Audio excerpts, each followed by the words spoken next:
want you to use my data for marketing purposes,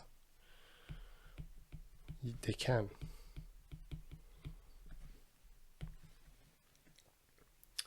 Portability of the data, so having access to it online, to object. So this is more like arguing.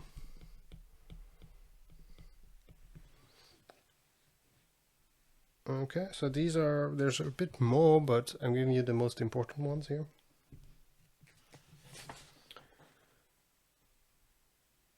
So the last step, right, the fourth thing was sale of goods.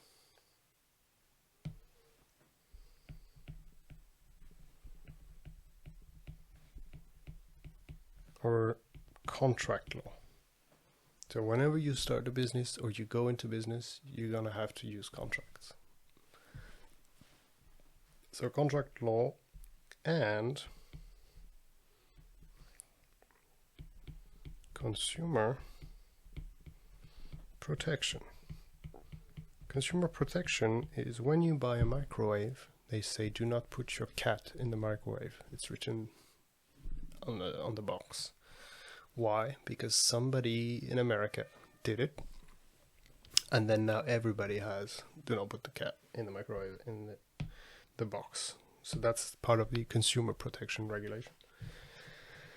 Quickly, contract. Whenever you do business, you have a contract. A contract doesn't have to be written.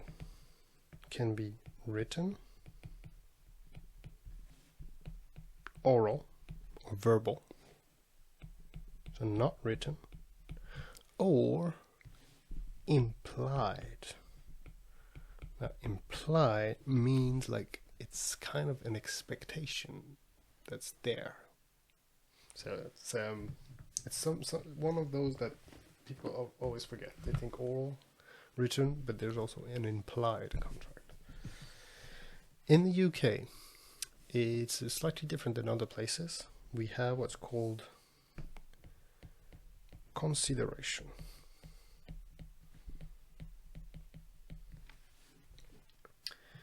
So this is the dollars for the sale of something. You're selling bread, you're a bakery. So when you have a transaction with a customer, the consideration is the money you receive for the bread.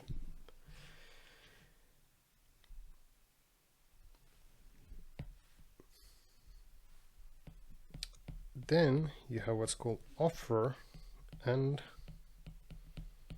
acceptance. So in the UK, a contract works not as you may think. The offer is made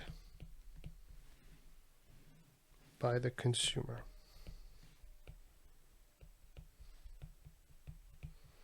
So in the UK they look at it, no, it's not the baker who gives the contract here. It is the customer who comes inside the bakery and offers his money for bread. And he offers the money, step one, in exchange of bread, and then does the baker accepts that offer. You see, a slightly different way to think about it. And the last step is intention. Intention to have a legally binding contract. And like I said, it could be written, but when you buy bread, it's not really written, right? You just say, give me the bread. But let's say you don't say, give me the bread. You say, I am hungry. And then the baker shows you the bread. And then there is a transaction. Nobody said, I want to buy bread explicitly here. Here it was implied, you see.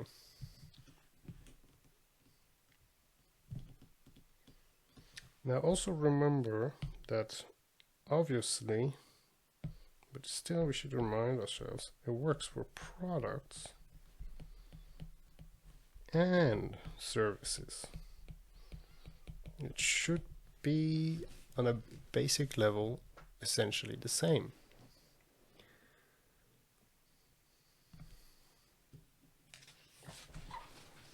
Okay. Now also I could say that services are slightly different because it's a different consumption.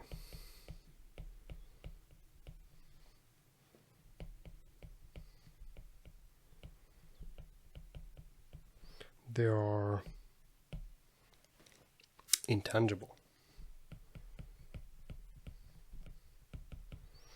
And they perish automatically. So once the service is done, it's over.